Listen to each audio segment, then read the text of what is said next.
The impossible deal, the breaking point. Victoria Sterling stood in the cramped office of Sterling Construction, watching her father's shoulders shake as he buried his face in his hands.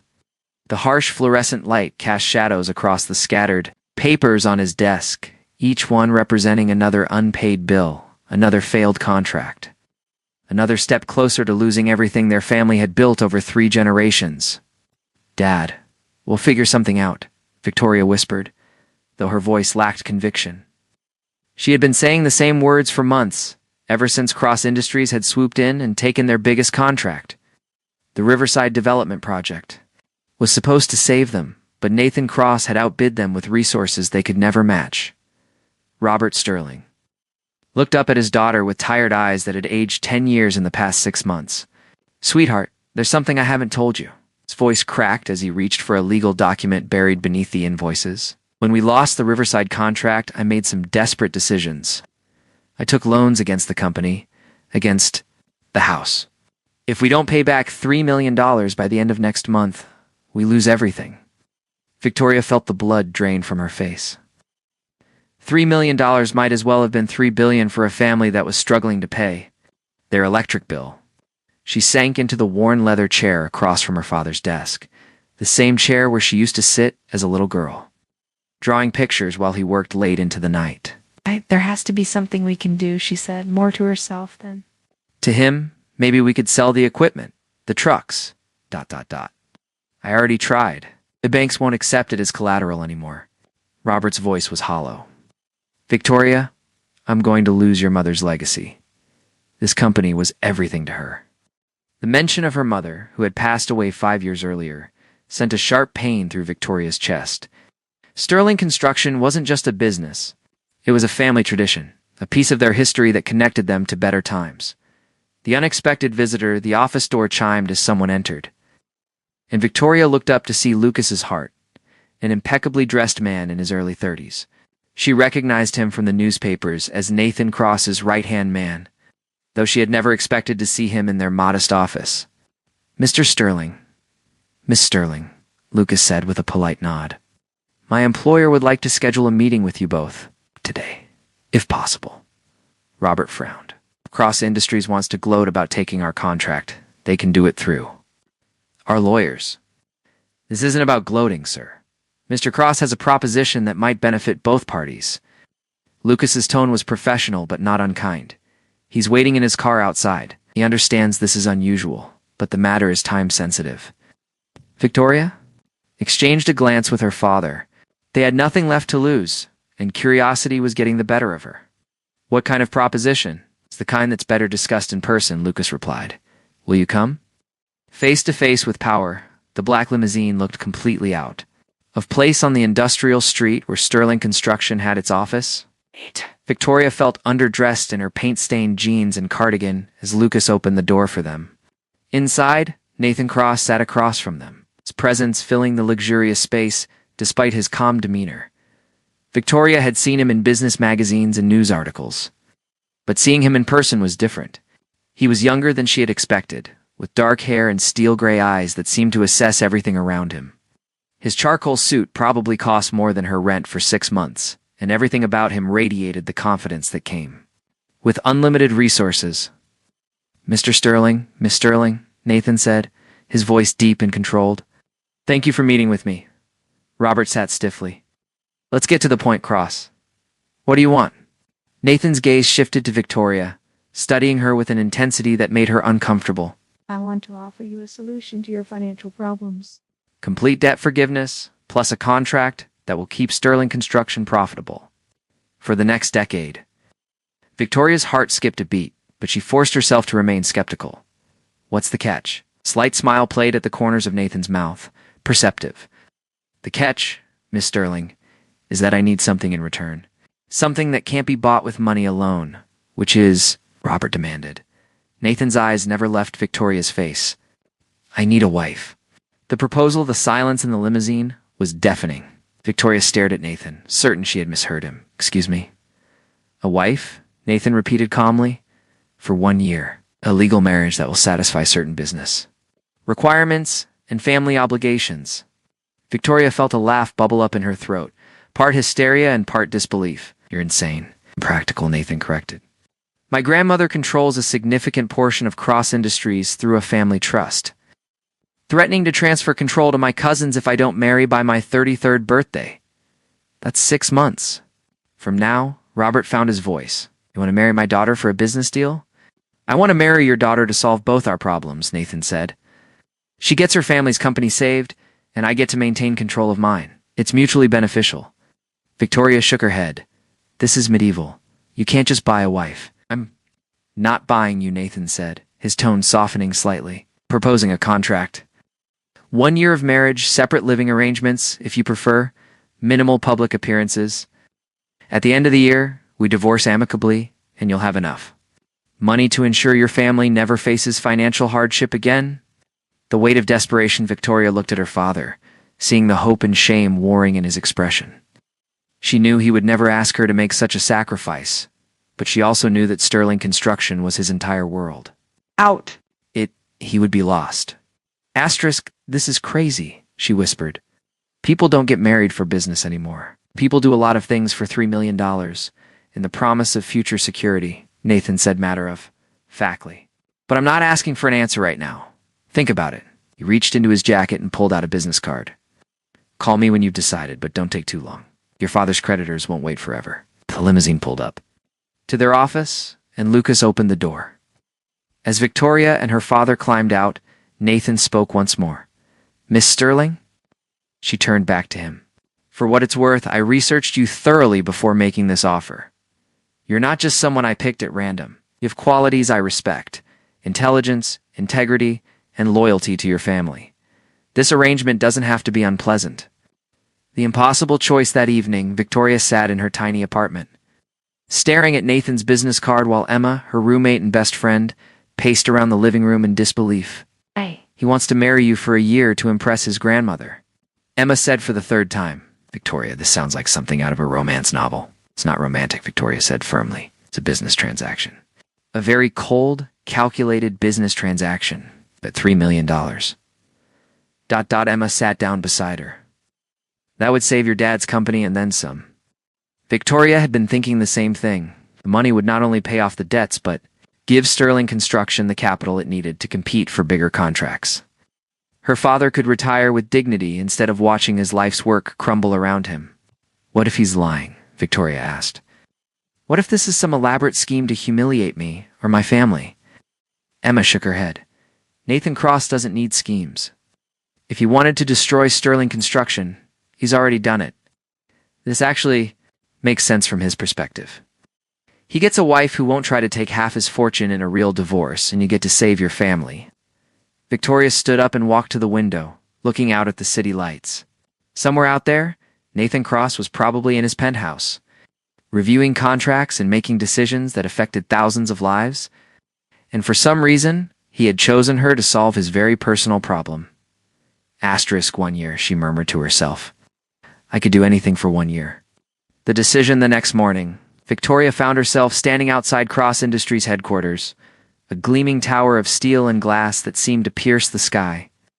She had barely slept, spending the night weighing her options and coming to the same conclusion every time. She didn't really have a choice. Her phone buzzed with a text from her father. The bank called. They're starting foreclosure proceedings on the house. Sorry, sweetheart. Victoria closed her eyes, feeling the weight of responsibility settle on her shoulders. Mother had always told her that family came first, that the Sterling name meant something.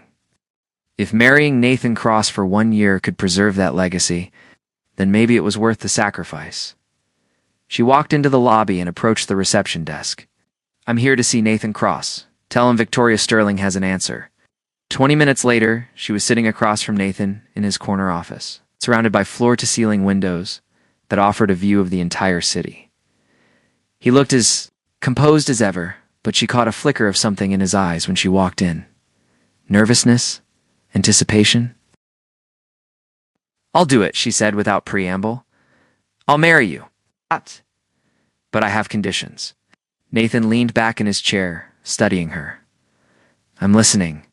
First, this stays strictly business. No expectations of ... intimacy. Second, I keep my job at the gallery. I'm not going to be a trophy wife sitting around your penthouse all day. Third, my father never knows the real reason for this marriage. As far as he's concerned, we met and fell in love. Agreed, Nathan said without hesitation. Anything else? Victoria took a deep breath. I want to know why you chose me. Real reason? Nathan was quiet for a long moment, his gaze never leaving her face. Because when I researched you, I discovered that you've been supporting your father's business for years, working 2 jobs to help pay the bills. You could have walked away, started fresh somewhere else, but you didn't. You stayed and fought. For your family. He paused. I need someone who understands loyalty, Miss Sterling. In my world, that's rarer than you might think. Sealing the arrangement, Nathan called in his legal team, and within hours, they had drawn up a contract that was both a marriage agreement and a business deal. Victoria read every word carefully, surprised by how fair the terms were. Nathan wasn't trying to control her life. He simply needed her to play a role for 1 year. The wedding will be small, Nathan explained as she signed the papers. Just immediate family and a few close friends. My grandmother insists on certain traditions, but I'll try to keep the circus to a minimum. Victoria nodded, still feeling surreal about the entire situation. When? 3 weeks from today? That gives us time to make the necessary arrangements and for you to adjust to the idea. As Victoria signed her name on the final document, she wondered if she was making the biggest mistake of her life or the smartest decision she could make under the circumstances. Only time would tell. Nathan extended his hand to her. Welcome to the Cross family, Victoria. I promise to make this as painless as possible. Victoria shook his hand, feeling the warmth of his skin and the strength in his grip. Let's just hope we both survive the year, Nathan. For the first time since she had met him, Nathan's smile seemed genuine. I have a feeling we'll do more than just survive. Behind the mast, the wedding circus, Victoria stood in front of the full-length mirror in the bridal suite. Hardly recognizing herself in the elegant ivory dress that Nathan's grandmother had chosen, the gown was beautiful, she had to admit, but it felt like a costume for a role she wasn't sure she could play. In 3 hours, she would walk down the aisle and marry a man she barely knew. Emma bustled around behind her, adjusting the veil and fussing with the train. You look stunning, Vic, like a real bride. I am a real bride, Victoria said quietly. It's the marriage that's fake. A soft knock interrupted them, and Margaret Cross entered the room. Nathan's grandmother was an elegant woman in her 70s, with silver hair and sharp blue eyes that missed nothing. She had been surprisingly warm to Victoria during their few meetings, though Victoria suspected the older woman wasn't entirely fooled by their whirlwind romance story. My dear, Margaret said, approaching with a small velvet box. I wanted to. Give you this before the ceremony. It belonged to Nathan's mother. Inside the box was a delicate pearl bracelet, simple but clearly valuable. Victoria's hands trembled slightly as Margaret fastened it around her wrist. Nathan's mother was a wonderful woman, Margaret continued. She married into our family for love, not money. And she brought humanity to a household that had forgotten what that meant. I hope you'll do the same for my grandson. Victoria met the older woman's eyes in the mirror. There was something knowing in Margaret's gaze, as if she suspected this marriage was more complicated than it appeared. I'll do my best, Mrs. Cross. Call me Margaret, dear. We're family now. Walking down the aisle, the ceremony was held in the garden of the Cross family estate, a sprawling property an hour outside the city. Despite Nathan's promise to keep things small, there were still nearly 100 guests, including business associates, family friends, and several reporters who had somehow secured invitations. Victoria's father walked her down the aisle, his face beaming with pride and relief. The morning news had announced that Sterling Construction had secured a major contract with Cross Industries, and Robert Sterling looked like a man who had been given a second chance at life. At the altar, Nathan waited in a perfectly tailored black tuxedo. When their eyes met, Victoria felt an unexpected flutter in her stomach. He looked genuinely nervous, a crack in his usual composed facade that made him seem more human somehow. You look beautiful, he murmured as her father placed her hand in his. You clean up pretty well yourself, she whispered back, earning a small smile. The ceremony itself was a blur of traditional vows and formal pronouncements. When the minister pronounced them husband and wife, Nathan's kiss was gentle and brief, appropriate for their audience but lacking any real passion. Still, Victoria felt her cheeks flush as the guests applauded, the reception revelations during. The reception, Victoria found herself swept into a world she had only seen in magazines. The guests were titans of industry, society figures, and people whose names regularly appeared in Forbes lists. She smiled and made small talk, playing the part of the happy bride while Nathan worked the room with practiced ease. "So tell me," said a woman with perfectly coiffed hair and jewelry that could fund a small country, "how did you two really meet? The story about the charity gala seems a bit convenient." Victoria's smile never wavered. Sometimes the best things happen when you least expect them. It wasn't exactly a lie, she told herself. She certainly hadn't expected to be married to a billionaire when she woke up a month ago. As the evening wore on, Victoria noticed something interesting about Nathan. With his business associates, he was charming but distant, every word calculated, for maximum effect. But when he interacted with the staff, the servers, even the photographer, his demeanor softened. He remembered names, asked about families, and treated everyone with genuine respect.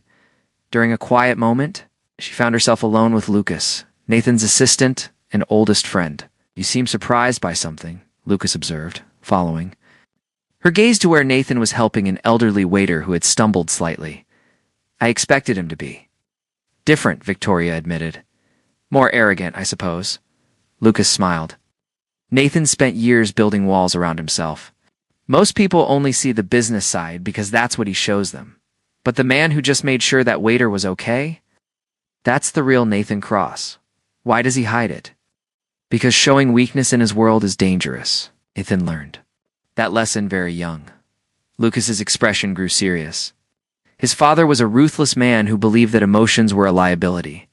Nathan's mother was the only person who brought out his softer side, and when she died when he was 16, Nathan buried that part of himself.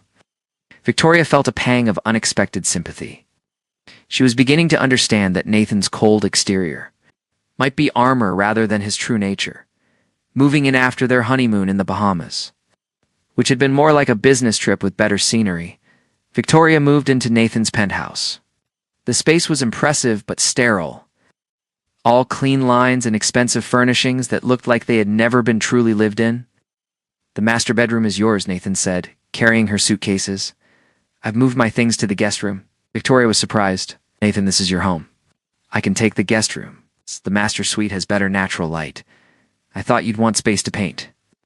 The gesture was unexpectedly thoughtful. Dorier had mentioned her love of painting exactly once during their conversation about her keeping her gallery job.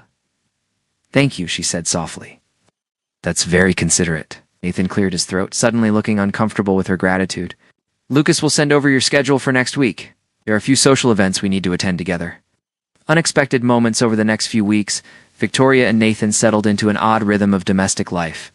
They shared meals when their schedules allowed, discussed their days, and maintained the appearance of a happy marriage for the outside world. But it was the quiet moments that surprised Victoria the most. She came home from the gallery one evening to find Nathan in the kitchen, attempting to cook dinner. His usually perfect hair was disheveled, and there was flour on his expensive shirt. "What's all this?" she asked, trying not to smile at the chaos he had created. "I thought I'd try making dinner instead of ordering in again," Nathan said, looking frustrated with the pasta that was clearly overcooked. "When was the last time you actually cooked something?" Nathan's sheepish expression was answer enough. Victoria moved to the stove, salvaging what she could of the meal. "Here, let me help." Working together in the kitchen felt surprisingly natural. Nathan proved to be a quick learner, following her instructions with the same focus he probably brought to boardroom negotiations. When they finally sat down to eat the rescued dinner, Victoria realized she was actually enjoying herself. "This is nice," she said, then immediately felt embarrassed for the admission. Nathan looked up from his plate. "You sound surprised?" "I guess I am. I thought this arrangement would be more ... awkward." "It doesn't have to be unpleasant," Nathan said, echoing his words from their first meeting. "We're both reasonable adults. We can make this work." Cracks in the armor, the first real crack in Nathan's carefully controlled facade.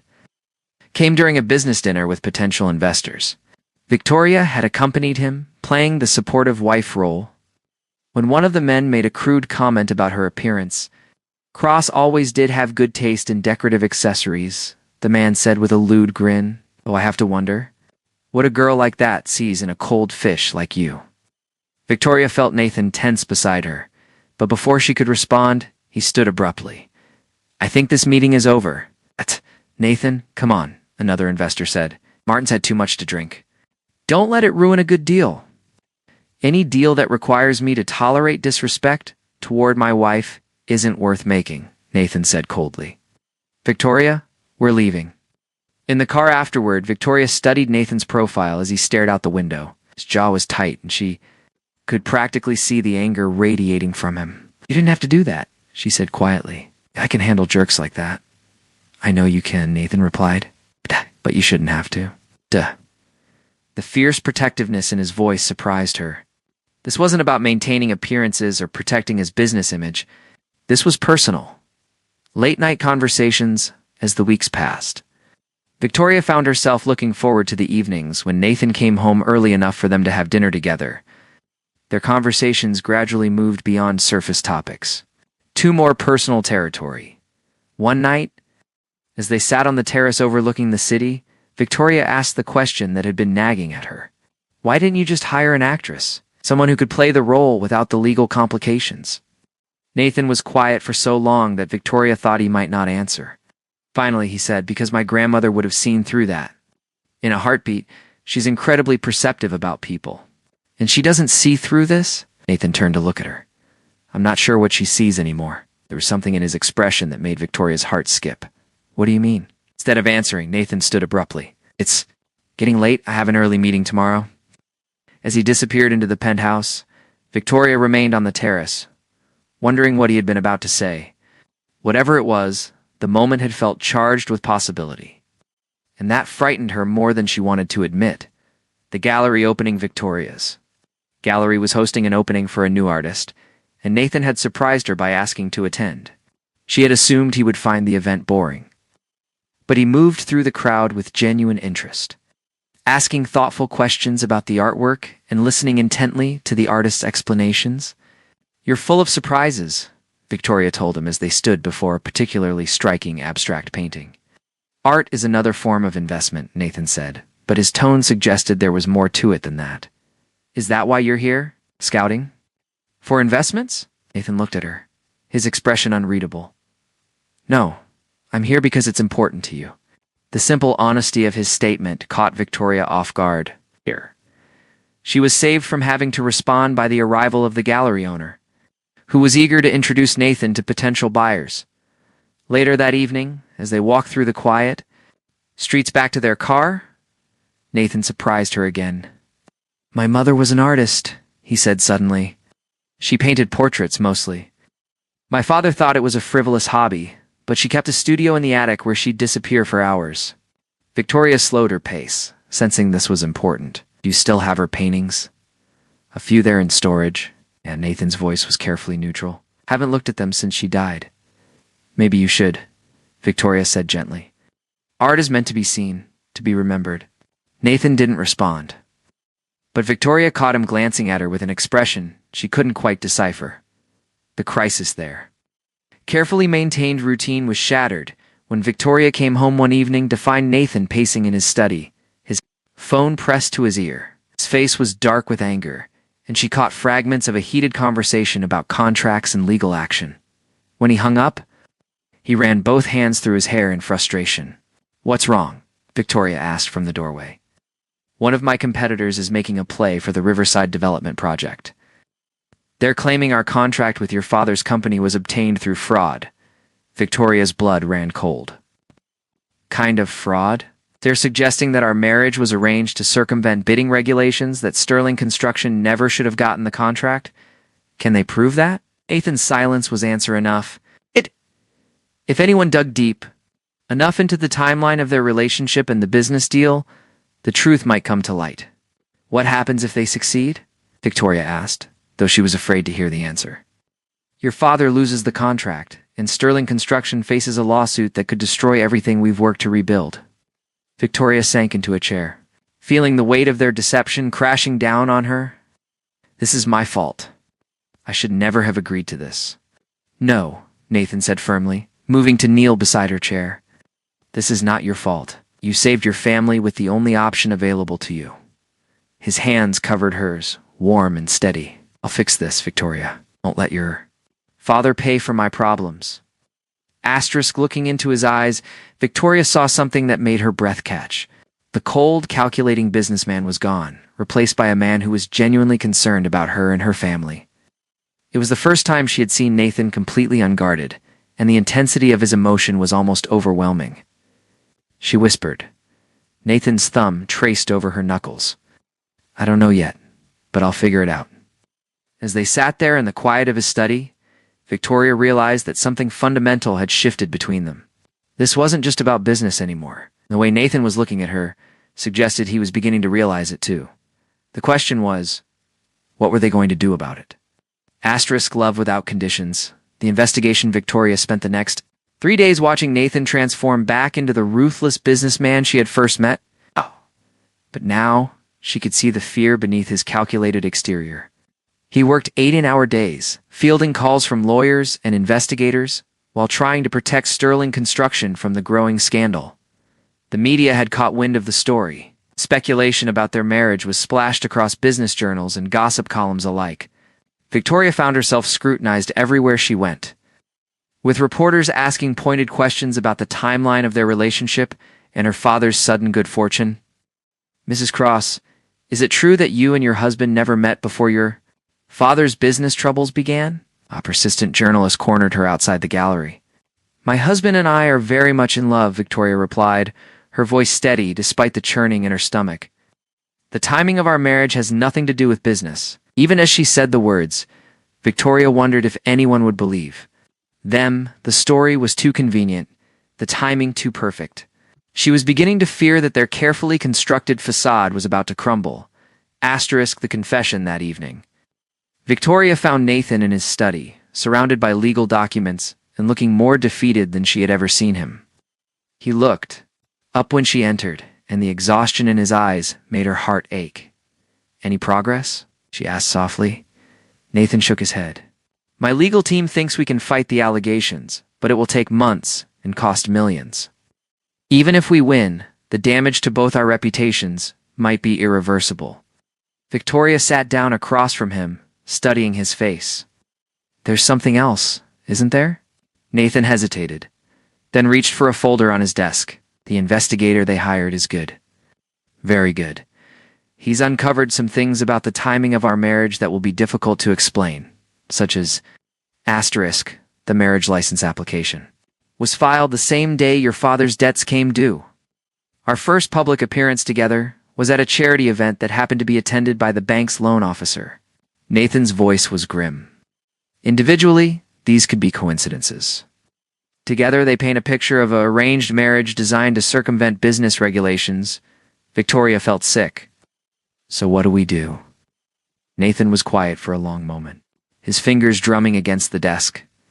We could tell the truth about why we really got married, except whatever consequences come from that. Nathan's eyes met hers. It would mean the end of our arrangement, of course. You'd be free to leave, start over somewhere else. The casual way he said it, as if her leaving was inevitable, stung more than Victoria had expected. Is that what you want? Something flickered in Nathan's expression.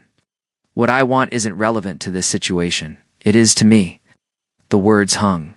Between them, loaded with meaning, neither of them was quite ready to acknowledge.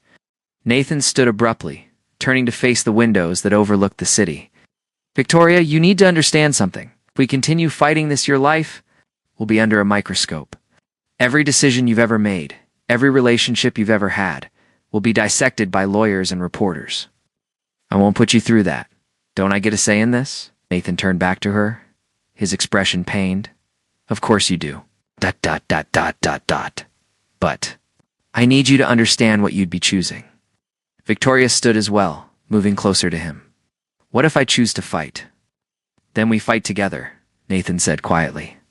But I need you to be certain. Because once we commit to this path, there's no going back. The revelation the next morning brought an unexpected visitor. Margaret Cross arrived at the penthouse, unannounced, sweeping past Lucas with the authority of someone accustomed to getting her way, grandmother, Nathan said, clearly surprised. I wasn't expecting you. Obviously, Margaret replied dryly. Otherwise, you might have prepared a better explanation for this mess you've gotten yourselves into. Victoria felt her cheeks burn. Mrs. Cross, I can explain, oh my dear. I think I understand the situation perfectly. Margaret settled into a chair, as if she planned to stay for hours. The question is whether you two understand it. Nathan frowned. What do you mean? Margaret looked between them with the expression of someone dealing with particularly dense children. Nathan, dear boy, did you really think I didn't know this marriage was arranged? The silence that followed was deafening. Victoria felt as if the floor had dropped out from under her. You knew? Nathan asked, his voice barely above a whisper. From the beginning? You're my grandson, Nathan. I've known you since you were born. Did you think I wouldn't notice when you suddenly developed feelings for a woman I'd never heard of? Margaret's tone was gentle but amused. And Victoria, dear, no woman in love looks quite as terrified as you did on your wedding day. Victoria sank into a chair, feeling exposed and foolish. Then why didn't you say anything? Because I wanted to see what would happen, Margaret said simply. You see, I've been trying to get Nathan to open his heart for years. He spent so long protecting himself that he forgot how to let anyone in. But watching him with you these past few months, well, it's been quite illuminating. Nathan looked stunned. The trust requirements, the deadline for marriage, all real, I'm afraid. But I would have found a way around them if necessary. Margaret smiled at her grandson. I was hoping this arrangement might turn into something genuine, and I wasn't. Wrong. What do you mean? Victoria asked, though her heart was already racing. Margaret's eyes twinkled. Oh, my dear, surely you've noticed the way my grandson looks at you when he thinks no one is watching. And Nathan, have you seen how Victoria's face lights up when you walk into a room? Victoria felt her cheeks burning again, but this time it wasn't from embarrassment. It was from the truth of Margaret's words, the truth unveiled. After Margaret left, Victoria and Nathan found themselves alone in the living room, the weight of unspoken feelings hanging between them like a tangible thing. Are you ever going to? Tell me, Victoria asked quietly. Tell you what? That this stopped being fake for you? Nathan was silent for so long that Victoria thought he might not answer. When he finally spoke, his voice was raw with emotion. When was I supposed to tell you? When you made it clear from the beginning that this was strictly business? When you set boundaries to protect yourself from exactly this situation? He ran, a hand through his hair. Victoria, you've given me a year of your life to save your family. How could I ask for more? Victoria felt tears prick at her eyes. Maybe because I was hoping you would. Nathan went very still. What? I love you, Nathan. The words came out in a rush, as if she had been holding them back for too long. I don't know when it happened. Somewhere between your terrible cooking attempts and the way you remember how I take my coffee, I fell completely in love with you. Nathan stared at her as if she had spoken in a foreign language. Victoria, ... No, this wasn't part of our deal, she continued, the words flowing now that she had started. I know you hired me to play a role, not to actually be your wife. But I can't pretend anymore that this is just business for me. Nathan crossed the room in 3 quick strides, cupping her face in his hands. Do you have any idea how long I've wanted to hear you say that? Before Victoria could respond, Nathan's lips were on hers. And this kiss was nothing like the careful, calculated ones they had shared in public. This was desperate and honest and full of months of suppressed longing. When they finally broke apart, both breathless, Nathan rested his forehead against hers. I love you too, he whispered. I think I've loved you since that first day when you called me insane for proposing marriage to solve our problems. Victoria laughed, tears streaming down her cheeks. It was a pretty insane proposal. It's the best decision I ever made, Nathan said firmly. Even if I was too scared to admit why I really chose you, and why was that? Nathan's thumb traced over her cheekbone.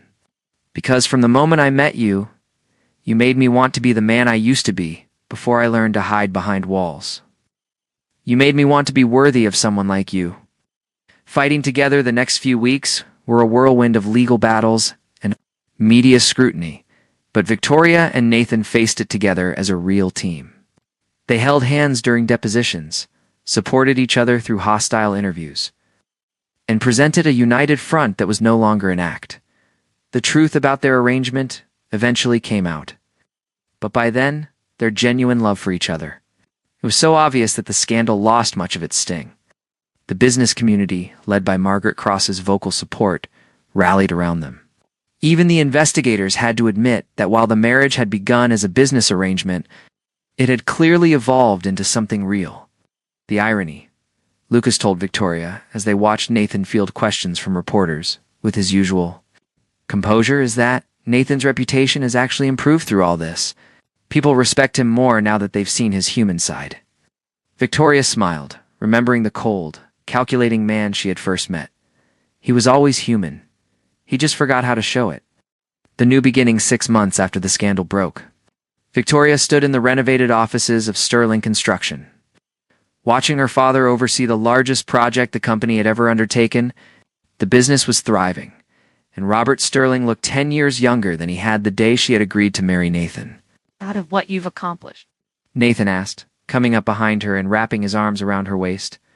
Victoria leaned back against his chest. We've accomplished. None of this would have been possible without you.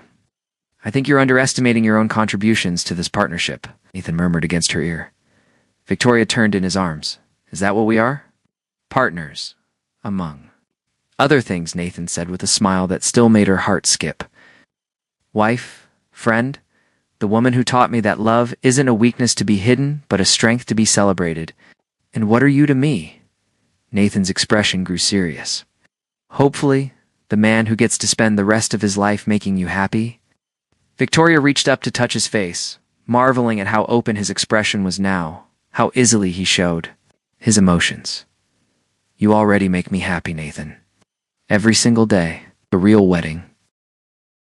A year after their first wedding, Victoria and Nathan stood before the same minister who had married them the first time, but everything else was different. This time, Victoria wore a dress she had chosen herself. Simple and elegant and perfect for the intimate ceremony they had planned.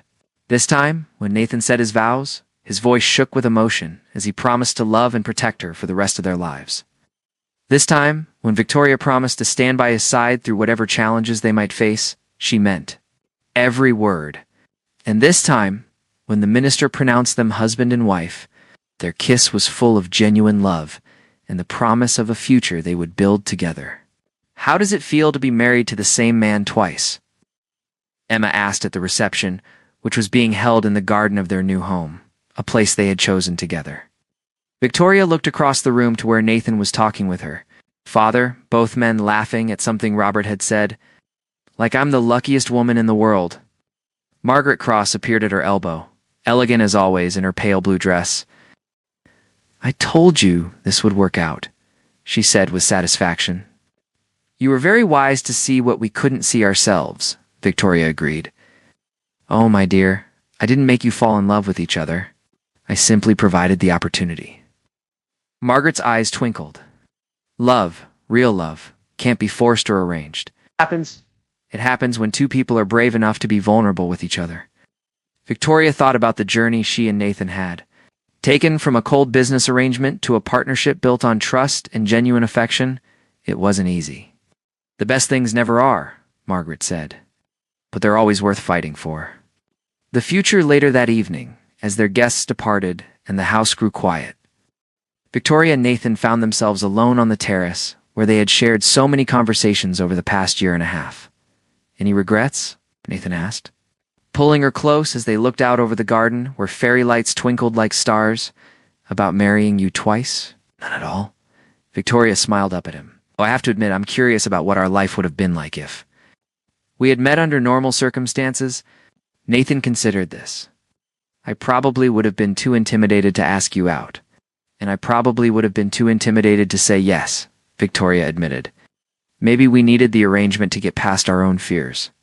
Maybe we did, Nathan agreed. But I'm grateful for every moment that led us here, even the difficult ones. Victoria thought about the scared, desperate woman who had agreed to marry a stranger to save her family's business. That woman could never have imagined she would find such happiness in what had seemed like an impossible situation. I love you, Mr. Cross, she said, the words as natural as breathing now. I love you too, Mrs. Cross, Nathan replied, and Victoria could hear the wonder in his voice, as if he still couldn't quite believe this was real. For the rest of our lives, as they stood together under the stars, Victoria knew that their story was just beginning. They had started as strangers bound by necessity, but they had chosen to become partners, lovers, and best friends. Whatever challenges the future might bring, they would face them together, and that made them both stronger than they had ever been alone. The marriage that had begun as the most practical arrangement either of them had ever made had become the greatest love story of their lives. And in the end, Victoria thought as Nathan's arms tightened around her, that was worth more than all the money in the world.